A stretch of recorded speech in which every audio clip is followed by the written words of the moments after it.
Hello friends, नमस्कार. मी विजया आहिरे आणि स्वागत आहे तुमचं माझ्या यूट्यूब चॅनलमध्ये. तसं तर आज संध्याकाळी मला स्वयंपाकाला सुट्टीच मिळालेली होती.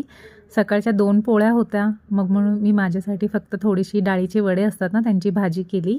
कारण की आता कसं झालेलं ना, आदित्यने आता जिम लावलेली आहे. आदित्य आहे ना, तो खूप ओव्हरवेटेड होऊन गेलेला आहे. हाईट चांगली आहे त्याची, 6 फूट हाईट आहे, पण मग वेट जरा जास्तच वाढून गेलेलं आहे त्याचं. तर मग त्याने आता जिम लावलेली आहे, त्याच्यामुळे काय होतं की त्याला डाएट दिलेलं आहे. तर डाएट प्लॅनमध्ये जे आहे ते संध्याकाळी फक्त त्याला 1 पोळी खायची असते. तसं आज त्याने दुपारी थोडीशी 1 पोळी खाल्लेलीच होती. मग तो बोलला की मम्मी आता मी काही जेवण करणार नाही आहे, दुपारी 1 पोळी खाल्ली मी, तर आता माझ्यासाठी फक्त ज्यूस बनव. तर त्याच्यासाठी म्हणून मी ऑरेंज ज्यूस बनवायला घेतलं. आणि आर्यालाही थोडं बरं नाही आहे. आर्याचा संक्रांतीच्या दिवशी ॲक्सिडेंट झाला, त्याच्यामुळे तिलाही थोडासा ताप वगैरे आलेला आहे. म्हणून मी विचार केला की म्हटलं चला, आता तीही जेवायला नाही म्हणत होती, तर तिच्यासाठीही ज्यूस बनवला आणि 1 ग्लास ज्यूस माझ्यासाठीही बनवून घेतला. तर कसं असतं ना, मला म्हणजे आदित्यच्या मागे लागायची मी खूप जास्त बरं का पहिले, की आदित्य तू आता खूप जाड होत चालला आहे, तुझं वेट खूप वाढायला लागलं आहे, तर तू ना थोडंसं डाएट करत जा, थोडंसं एक्सरसाइज करत जा, थोडासा बारीक हो बारीक हो, असं सारखं त्याच्या मागे लागलेली असायची.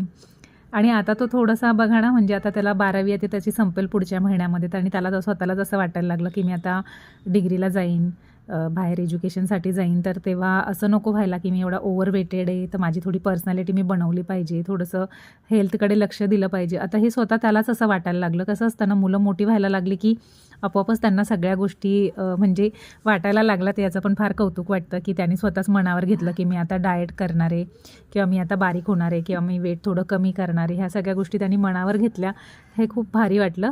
तर म्हटलं आता नुसतं ऑरेंज ज्यूसने तर त्याचं पोट भरणार नव्हतं, तर मग मार्केटमधून थोड्याशा स्ट्रॉबेरी पण आणलेल्या होत्या, त्याच्यामुळे स्ट्रॉबेरी पण कट केल्या, जेणेकरून म्हटलं तर स्ट्रॉबेरी आणि 1 ग्लास ज्यूस पिन, तर त्याचं पूर्ण डाएट कंप्लीट होऊन जाईल. आणि माझ्या पिल्लूचा म्हणजेच माझ्या आर्याचा 2 दिवसापूर्वी संक्रांतीच्या दिवशी खूप मोठा ॲक्सिडेंट झाला.